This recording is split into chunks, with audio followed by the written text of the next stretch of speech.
गुरुदेव, यदि किसी व्यक्ति की मृत्यु हो जाती है तो उसका अगला जन्म हो जाता है या अपने कर्मानुसार किसी लोक को जाता है, तो महाराज जी फिर पितृ बनकर कैसे आते हैं? अगर कोई गलती हो जाए तो पितृ परेशान करते हैं, ये कैसे संभव है गुरुदेव? आप ये समझो, आप पितृ नाम दो, भूत नाम दो, कुछ भी नाम दो, अभी जो इनको बताया वो कर्म ही होता है। हमारा कर्म ही होता, कोई हमको परेशान नहीं कर सकता।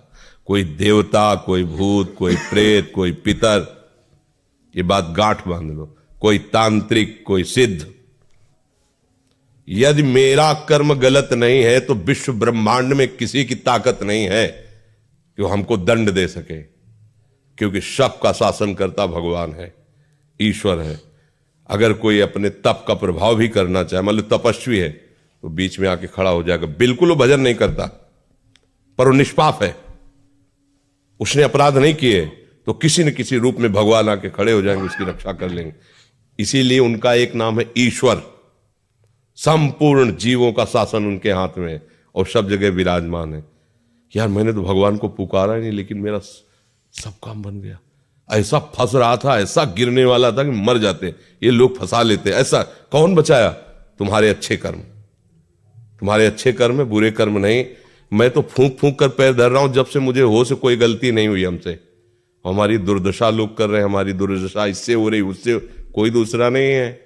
बोले तुम्हारे कोई चक्कर है, ऊपरी चक्कर है, लोग ऐसे कहते हैं। वो अरे ऊपरी और भीतरी, केवल तुम्हारे कर्म का चक्कर है, दूसरा कोई नहीं है। वही कर्म भूत बन करके तुम्हें सताएगा, वही कर्म पितर बन करके, वही कर्म ग्रह बन करके सताएगा, कोई नहीं सता सकता। जो पे कृष्ण चरण मन अर्पित तो कर हैं का नवग्रह रंग, रंग माने भिखारी।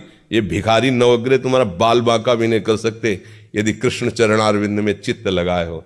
और सब ग्रह तुम्हारे अनुकूल है और प्रभु से तुम विमुख हो तो कोई तुम्हारी रक्षा नहीं कर सकता, तुम्हारे कर्म तुम्हें नष्ट कर देंगे। ये सिद्धांत सबकी समझ में नहीं आता है। अगर समझ में आ जाए तो भूल जाओ कि कोई पितर है, कोई भूत है, कोई प्रेत है। वही है, वही, दूसरा कोई नहीं है। वही तुम्हें दंड देने के लिए कभी भूत बन जाते हैं, कभी मृत्यु बन जाते हैं, कभी नाना प्रकार की घटनाएं बन जाते हैं। और इसीलिए उनका भजन करोगे तो असली रूप में आपको मिलेंगे। प्रेमानंद स्वरूप, महान सौंदर्य समुद्र, करुणा समुद्र।